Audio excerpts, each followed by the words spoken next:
नमस्कार दोस्तों। आज जो हम लोग वीडियो देखने वाले हैं ये गेट सेट फ्लाई भैया ने एक डाला है मेडिसिन जो बैन है इंडिया में। उसकी लिस्ट इन्होंने डाली है और उन्होंने बताया है पूरा काला चिट्टा जो भी है। आप देखो क्या इन्होंने बताने की कोशिश करी है। इंडियन गवर्नमेंट ने 150 से भी ज्यादा दवाइयां बैन कर दी है जो लोग घर घर में यूज करते आ रहे हैं। इन दवाइयों की लिस्ट में नाम शामिल है Crocin cold and flu, Vicks action 500, D cold total, Dolo cold और सेटरिजीन जैसे ड्रग्स के कॉम्बिनेशंस जो हर किसी ने कभी ना कभी यूज जरूर सोच लो किए। ये पॉपुलर किसी ने दवाइयाँ एक आध बंद है। बार तो किसी ने बार बार बुखार में, सिर दर्द में, सर्दी जुकाम जैसे आम ट्रीटमेंट्स के लिए। अचानक से ऐसे 150 से भी ज्यादा दवाइयों को एक साथ बैन कर देना ये अपने आप में ही बहुत सारे सवाल खड़े करता है, राइट? बट यहां तक भी गवर्नमेंट नहीं रुकी। अब इंडियन हेल्थ मिनिस्ट्री की नजर में इंडिया में बिकने वाले 30+ मल्टीविटामिन के ब्रांड्स हैं जिन पर गवर्नमेंट की नजरें अटकी हुई है और जो भी कभी भी बैन हो सकते हैं। नाउ वंस अगेन, मल्टीविटामिन्स ये तो बेसिक ड्रग्स है यार, इन्हें क्यों बैन किया जा रहा है? हाल फिलहाल में ये जो बैन्स का सिलसिला चला ना, इन्होंने इंडियन ड्रग इंडस्ट्री के कई छुपे राजों से पर्दाफाश किया सही है। कह रहे। सामने आए हैं फार्मास्यूटिकल इंडस्ट्री के कुछ डर्टी सीक्रेट्स, कुछ मजबूरियां और कुछ वल्नरेबिलिटीज जो कई फार्मा इंडस्ट्रीज से जुड़े लोग नहीं चाहते कंज्यूमर्स के आंखों के सामने आए। Indian government banned 344 drugs. It's big pharma. They decide who lives and who dies.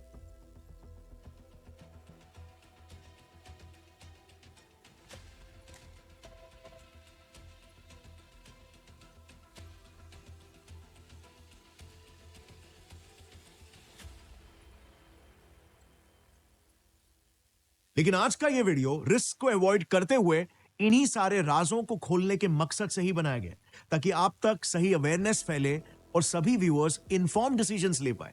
क्योंकि आखिर हमारे हेल्थ का सवाल है और हेल्थ से ज्यादा वैल्यूएबल कोई सही बात चीज है, इस health से दुनिया में ज़्यादा होती है valuable नहीं, लेकिन क्या? देखो अच्छा, क्या मुद्दे होगा। में डीप घुसने से पहले ना ये देखना, ये बैन का डिसीजन इस स्केल पर पहली बार नहीं लगा है। इनफैक्ट 2016 में भी गवर्नमेंट ने एक साथ 344 ड्रग्स को बैन कर दिया था।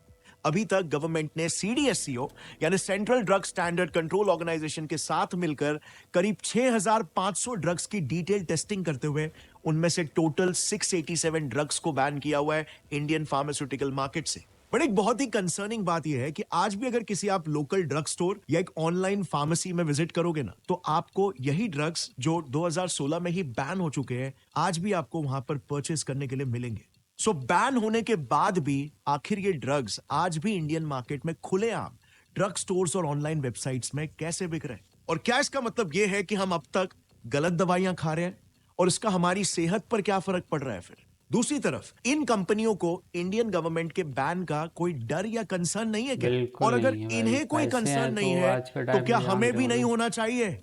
चलिए समझते हैं कि ये बैन आखिर लगाया क्यों गया था इन द फर्स्ट प्लेस।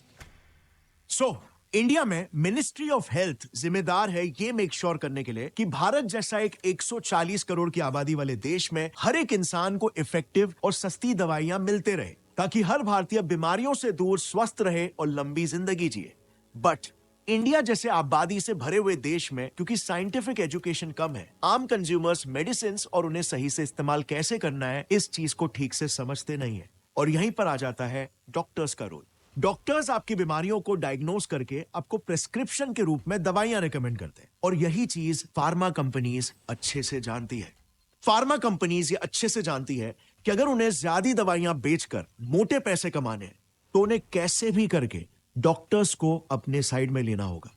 अब आपको अगर अगस्त 2022 का डोलो दवाई के मैन्युफैक्चरर माइक्रो लैब्स का केस याद होगा, फार्मा तो इंडिया उनका में केस भाई बेसिकली बहुत बड़ा सुप्रीम कोर्ट तक स्कैम गया है। था, लोग क्योंकि पैसे इल्जाम के ये लिए तो था कुछ भी कि कर। इन्होंने कोविड के समय में इंडिया भर के डॉक्टर्स में 1000 करोड़ रुपए के तक के फ्रीबीज और गिफ्ट्स बांटे थे, ताकि हर डॉक्टर प्रिस्क्रिप्शन में डोलो ब्रांड की दवाइयों को लिख कर दे। और ऐसा हुआ भी। डोलो ब्रांड के सभी प्रोडक्ट्स जैसे डोलो 650, डोलो 500, कोल्ड, ये सब कोविड-19 के पैंडेमिक के बाद से ही एकदम रातों रात घर घर के नाम बन गए। अब ये इशू काफी कंसर्निंग था। इवन सुप्रीम कोर्ट ने तक इसे बहुत ही सीरियस इशू बताया। 1,000 crore freebies have been paid to doctors across India to prescribe the popular anti-fever medicine Dolo. CBDT ने अपनी जांच में पाया है कि माइक्रो लैब्स ने डोलो की सेल बढ़ाने के लिए डॉक्टरों को 1,000 करोड़ रुपए की रेवड़ियां बांटी। क्योंकि नेशनल मेडिकल कमीशन ने 2002 से ही ऑलरेडी ये रूल पास करके रखा है कि इंडियन डॉक्टर्स कोई भी ब्रांडेड मेडिसिन का नाम नहीं रेकमेंड कर सकते। उन्हें सिर्फ उस दवाई के केमिकल का ही नाम या जेनेरिक नाम ही प्रेस्क्राइब करना है। यानी कि बेसिकली डॉक्टर्स डोलो 650 प्रेस्क्रिप्शन में नहीं लिख के दे सकते। उन्हें डोलो 650 का जो एक्टिव केमिकल या ड्रग है जो कि पैरासिटामोल है वही अपने प्रेस्क्रिप्शन में लिखना होगा। क्योंकि बेसिकली इससे पेशेंट के पास ऑप्शन होगा ना कि वो जो ब्रांड का चाहे और जो ब्रांड का उसे परवड़े वो दवाई को परचेस करे। अगर वो कमजोर फाइनेंशियल बैकग्राउंड से आता है तो इवन वो जेनेरिक मेडिसिन भी खरीद सकता है जिसकी कीमत भारत सरकार के सब्सिडाइजेशन की वजह से 3 से 4 गुना कम होती है। और इसीलिए डॉक्टर्स प्रेस्क्रिप्शंस में किसी एक पर्टिकुलर ब्रांड की दवाई का नाम लिखकर पेशेंट को जबरदस्ती महंगी दवाई खरीदने के लिए परसुएड नहीं कर सकते। लेकिन आज तक कितने ही डॉक्टर्स खुलेआम ब्रांडेड दवाइयों के नाम पेशेंट्स को रेकमेंड करते आ रहे हैं और उसके पीछे की वजह है फार्मा कंपनीज की लॉबिंग। इट टर्न्स आउट ये डोलो कंपनी का केस कोई इकलौता केस बिल्कुल नहीं था, बल्कि ये इंडस्ट्री की दुर्भाग्यवश एक कॉमन प्रैक्टिस है। पिछले ही साल मैंने डिटेल में एक पूरा वीडियो बनाया था जिसमें हमने डॉक्टर्स और फार्मा कंपनीज के नेक्सस को एक्सपोज किया था विद प्रूफ्स। बताया था कि कैसे ये बड़ी बड़ी फार्मा कंपनियां डॉक्टर्स को फ्रीबीज और यहां तक कि लग्जरी हॉलिडे ट्रिप्स तक ऑफर कर रही है उनकी दवाइयां प्रिस्क्राइब करवाने या सिंपली बेचने के लिए। इवन आपको कई डॉक्टर्स के छोटे छोटे क्लिनिक्स में तक मेडिकल रिप्रेजेंटेटिव्स या एमआरस अपने अपने कंपनीज की दवाइयों को लेकर खड़े दिखेंगे। डॉक्टर्स को इससे एक्स्ट्रा इनकम मिलती है और फार्मा कंपनीज के सेल्स भी बढ़ते हैं। तो बेसिकली फार्मा कंपनीज जब चाहे बड़े आसानी से मार्केट को कंट्रोल कर सकती है।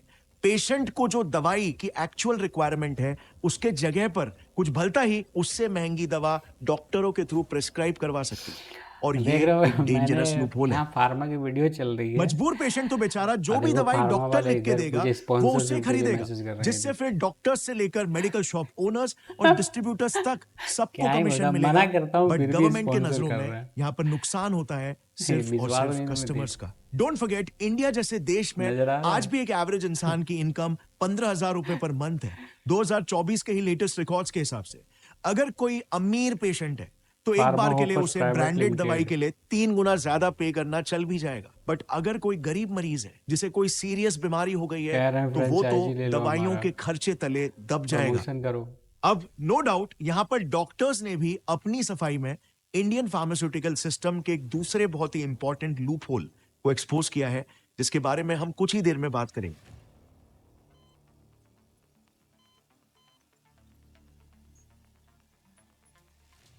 बट बेसिकली इसीलिए इंडियन हेल्थ मिनिस्ट्री की ये टॉप प्रायोरिटी है कि दवाइयों को लेकर इंडिया में फार्मा कंपनीज ऐसे अनएथिकल प्रैक्टिसेस में ना इन्वॉल्व।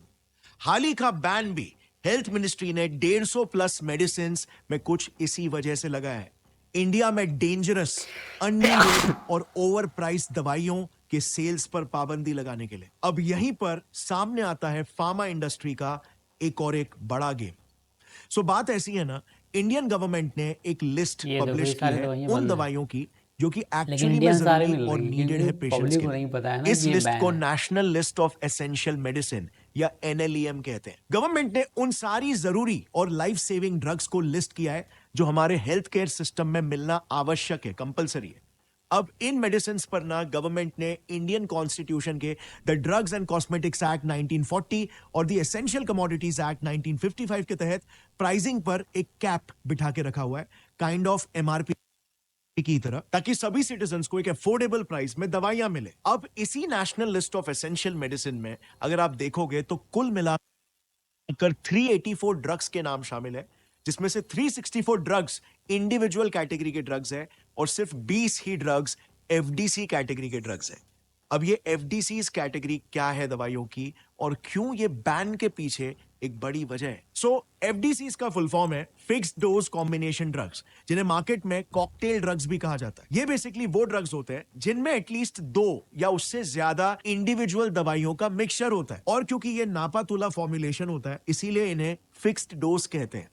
अब इसे एक एग्जाम्पल से समझते हैं। जैसे डोलो ब्रांड की एक बहुत ही कॉमन दवाई है डोलो 650। इसके इंग्रेडिएंट लिस्ट को अगर आप देखोगे तो इसमें बस एक इंडिविजुअल ड्रग पैरासिटामोल है, पर वहीं पर डोलो ब्रांड की ही एक दूसरी दवाई डोलो कोल्ड में ये 4 इंग्रेडिएंट्स मौजूद है, यानी कि ये कॉकटेल मेडिसिन है और इसीलिए ये फिक्स्ड डोज कॉम्बिनेशन ड्रग्स की कैटेगरी में आती है और सरकार ने इसे बैन किया है। ठीक इसी तरह विक्स एक्शन 500 भी 3 दवाइयों का मिक्स है, सोचो ये डीकोल बंद है, टोटल भी और बैन है गाइस चेस्टोन ये कोल्ड सारी भी दवाई। सेम। सो बेसिकली वो सारी दवाइयां जो इन लिस्टेड ड्रग्स के कॉकटेल्स है उन्हें बैन किया गया है और इसीलिए डोलो 650 या डोलो 500 फॉर एग्जांपल बैंड नहीं है क्योंकि इसमें सिर्फ एक ही ड्रग पैरासिटामोल है, बट वहीं पर डोलो कोल्ड कॉकटेल होने की वजह से बैंड है और इसीलिए पैरासिटामोल और सेटेरिजिन ये इंडिविजुअल कॉम्पाउंड्स भी बैंड नहीं है बल्कि उनके कुछ स्पेसिफिक कॉकटेल ड्रग्स बैंड है। जो खैर कॉम्बिनेशन में ये चीज को क्लियर करना जरूरी था ताकि हम इस बैन के पीछे की टेक्निकलिटीज को भी समझें, क्योंकि कई लोग ऐसे गलत न्यूज फैला रहे हैं ये कहकर कि पैरासिटामोल बैन हो गया, ये ऐसे ही इंडिविजुअल ड्रग्स बैन हो गए। सो अब अगला सवाल डेफिनेटली ये आता है कि सरकार ने इंडिविजुअल ड्रग्स को बख्शकर कॉकटेल ड्रग्स यानी कि एफडीसीज को क्यों टारगेट किया? वेल दैट इज बिकॉज यहीं पर सामने आता है फार्मा कंपनीज का एक बड़ा गेम। आगे का वीडियो गाइस अभी टाइम नहीं है मेरे पास, अगली पार्ट में मैं डाल दूंगा नेक्स्ट पार्ट में कि क्या स्कैम है, बड़ा गेम क्या है। ठीक है, फिलहाल आज के लिए इतना ही। और इतना तो आपको पता लग गया होगा कि कौन कौन दवाइयाँ बैन है जो हम लोग धड़ल्ले से यूज करते हैं अपने डेली लाइफ में। तो be aware of allopathic medicine. ठीक है, और मैं तो ये कहूँगा ज़्यादातर आप हर्बल, होम्योपैथी, आयुर्वेद का इस्तेमाल करेंगे, इन सब चीज़ों से आप ऐसे भी बचे रहेंगे। ठीक, मिलते हैं फिर अगली वीडियो में, तब तक के लिए be healthy and be happy. Thank you so much watching videos, bye.